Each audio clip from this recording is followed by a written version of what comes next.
मित्रांनो नमस्कार, मी प्रशांत रास्तायडे आपल्या समोर माझ्या प्रशांत रास्तायडे यूट्यूबच्या माध्यमातून अध्ययन आणि अध्यापन याविषयी आज आपल्या समाजामध्ये असणाऱ्या विद्यार्थ्यांच्या मनामध्ये असणाऱ्या विविध प्रश्नांच्या विषयी आपल्या समोर काही विशेष असं स्पष्टीकरण मी करणार आहे।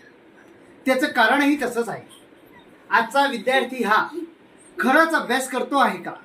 आजचा विद्यार्थी हा खरंच एखाद्या शिक्षकाचा ऐकतो आहे का?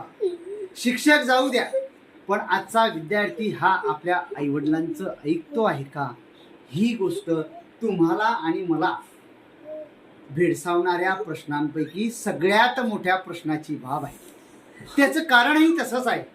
आजचा विद्यार्थी हा अध्ययन अध्यापन करीत असताना पुस्तकामधून वाचन करत नाही, तर या सगळ्यात मोठ्या मोबाईल सारख्या एका मोठ्या इलेक्ट्रिक यंत्राला, देवाणघेवाणीच्या साधनाला बळी पडलेला आहे। तो पूर्ण वेळ मोबाईलच्या माध्यमातून आपला वेळ घालवतो आहे। परंतु मित्रांनो, आपण विचार केला पाहिजे। आपलं मूल असेल, आपल्या भावाचा मुलगा असेल, एखादा व्यक्ती आपल्या घरामध्ये मोठा असेल आणि तो जर आपल्या घरामध्ये त्या मुलांच्या समोर मोबाईल बघत असेल, तर मला सांगा, तो विद्यार्थी, तो मुलगा कशा पद्धतीने अभ्यास करेल? कारण मुलांचं वय हे लहान वय असतं। लहान वय हे वेगवेगळ्या गोष्टींना आकर्षित होत असतं। त्याचप्रमाणे आजचा विद्यार्थी हा या मोबाईलच्या यंत्राला प्रचंड प्रमाणावरती आकर्षित झालेला आहे। या मोबाईलवर असणाऱ्या वेगवेगळ्या प्रकारच्या यूट्यूब चॅनलच्या माध्यमातून, या मोबाईलवर असणाऱ्या वेगवेगळ्या प्रकारच्या गेमच्या माध्यमातून आजचा माझा विद्यार्थी हा अभ्यासापासून लांब जातो आहे।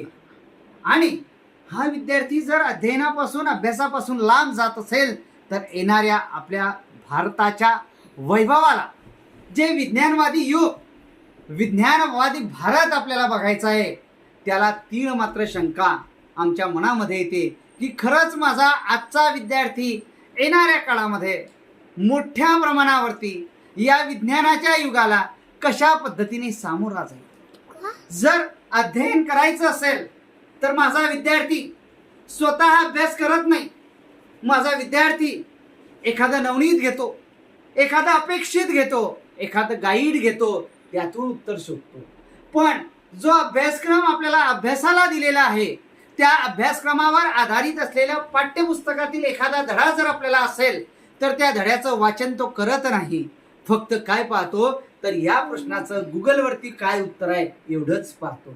परंतु माझी आईवडिलांना विनंती आहे की बांधवांनो, मुलाजवळ मोबाईल देत असताना काही विशिष्ट प्रकारचा कालावधी ठेवा। त्या कालावधीपेक्षा जर तो मुलगा जास्त कालावधीपेक्षा मोबाईल बघत असेल, तर त्या मुलाकडून गोड गुलामीने व्यवस्थित सांगून तो मोबाईल घेऊन घ्या।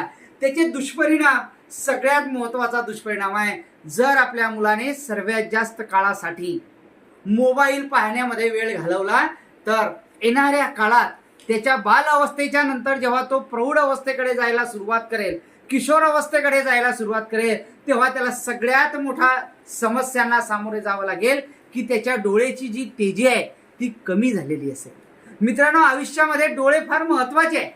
जर आजच्या युगामध्ये विद्यार्थी अध्ययन अध्यापन करीत असताना पुस्तकात वाचन न करता फक्त मोबाईल मधून अभ्यास करत असेल, त्या व्यतिरिक्त अजून मोबाईल हा खेळण्यासाठी घेत असेल, तर निश्चितच त्या मुलाला भविष्यामध्ये डोळ्यांचा विकारांना सामोरं जावं लागेल। म्हणून सर्वप्रथम माझी आपल्या सर्वांना विनंती आहे की आपण आपल्या मुलाला मोबाईल अत्यंत कमी प्रमाणामध्ये द्या।